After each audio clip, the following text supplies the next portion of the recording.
St Patrick's College have gone back-to-back at Head of the Lake. The boys' crew finishing ahead of Ballarat Grammar and Ballarat Clarendon College. Oh, absolutely amazing, going back-to-back. It's a very good feeling. Yeah, good. It's surreal. Hasn't sunk in yet.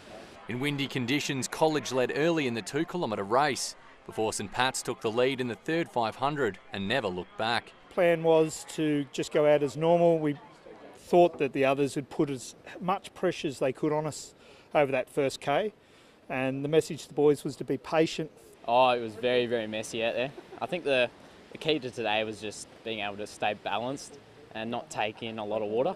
The crew celebrating the win back at the school's boathouse in their own unique style.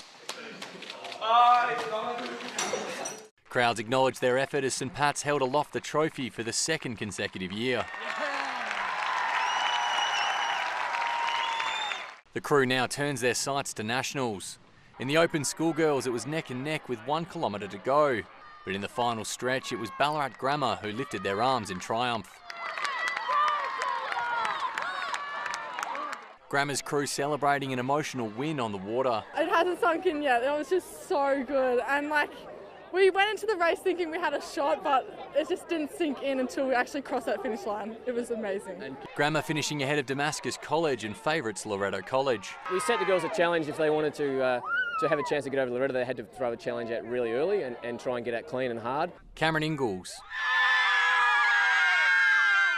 Win News. A sea of faces lit by candlelight as raw emotions surfaced. All women and all men and everybody else has the right to be safe in the community. The message has united hundreds who walked along Sturt Street in Ballarat following the death of 22-year-old comedian Eurydice Dixon, and it's also reignited the burning reality. You know, being a young girl yourself, do you feel sort of safe walking around the streets, or is there... No, I would walk with Mum. I know there are a lot of women in Ballarat who don't feel safe walking to and from work, walking home from a party, and that just shouldn't be the case. The sentiments felt by thousands across the nation who stood hand in hand for the woman abused and killed last week. I was kind of scared that it would happen. I didn't think anything like this would happen.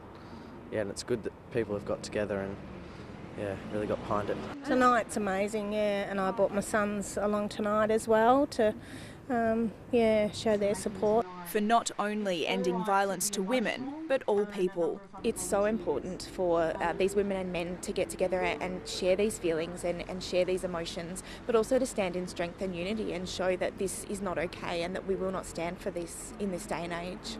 Kate Lamb, Win News. Women and...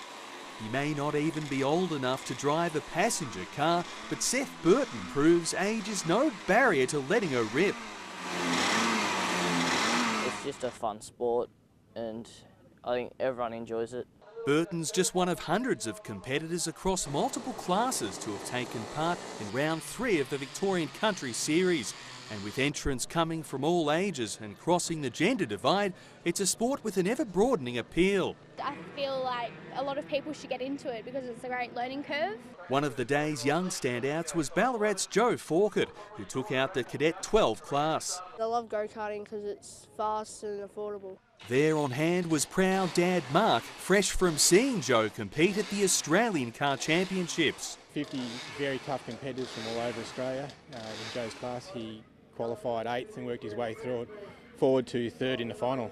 And if history's anything to go by, it's young guns like Jo who could well be on the road to motoring greatness. Current V8 drivers, including Scott McLaughlin, Scott Pye and Anton De Pasquale, all competed in the Victorian Country Series in days gone by.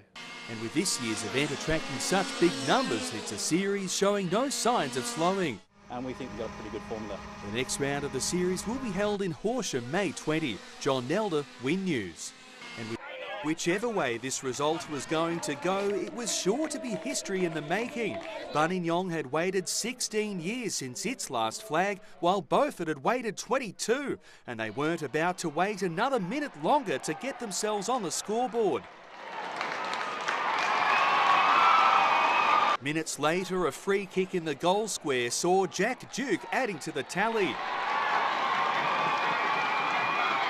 And by now, the Crows are off to a flyer, converting another free kick. The Bombers needed something fast and Sam Russell delivered, going long and finding Derek McAuliffe within range. The goal sneak making no mistake, giving the fans some voice.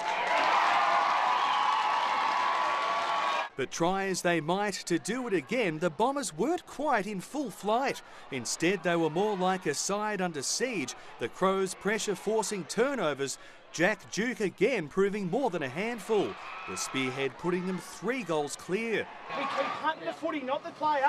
We keep hunting the footy clear. But pretty soon the hunt turned feral as tensions boiled over. We either win it or we go down swinging, boys. And as the shadows lengthened, the Bombers made a late charge in the last, Isaac Baker adding his 3rd goal for the game.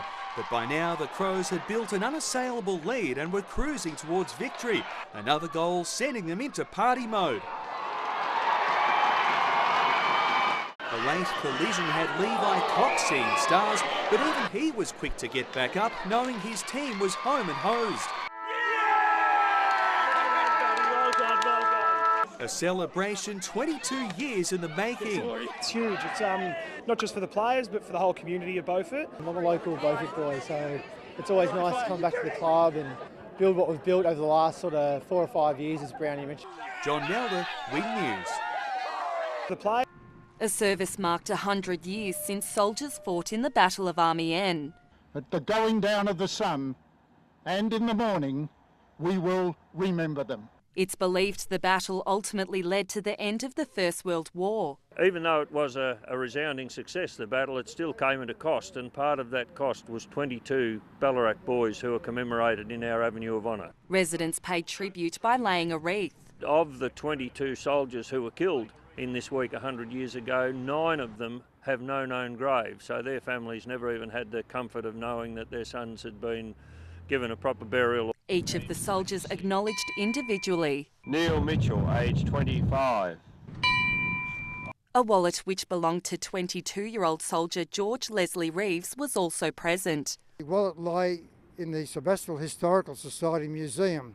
The family donated it to the museum to make sure that their memory was continued. Residents glad to have taken part in the centenary service. We make sure that we are remembering those who gave their lives for our country.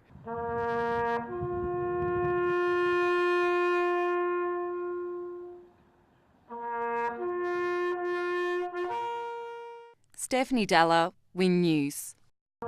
Jesus Christ superstars hitting the stage. The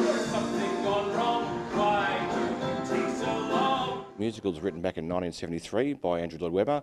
It pretty much covers the last 7 days of Jesus' life. However, it's told through the eyes of Judas. 49 cast members have rehearsed for months.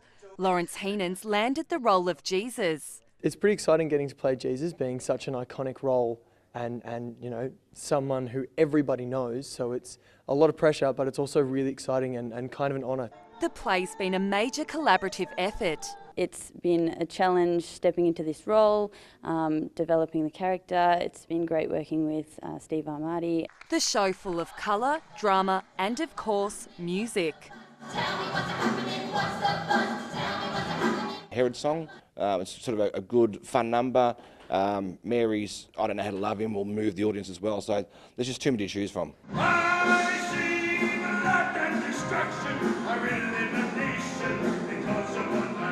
The show runs until March 11. Very excited, very nervous, but I think everyone's got it down pat, so we're going to nail it. Stephanie Dalla, Win News. Show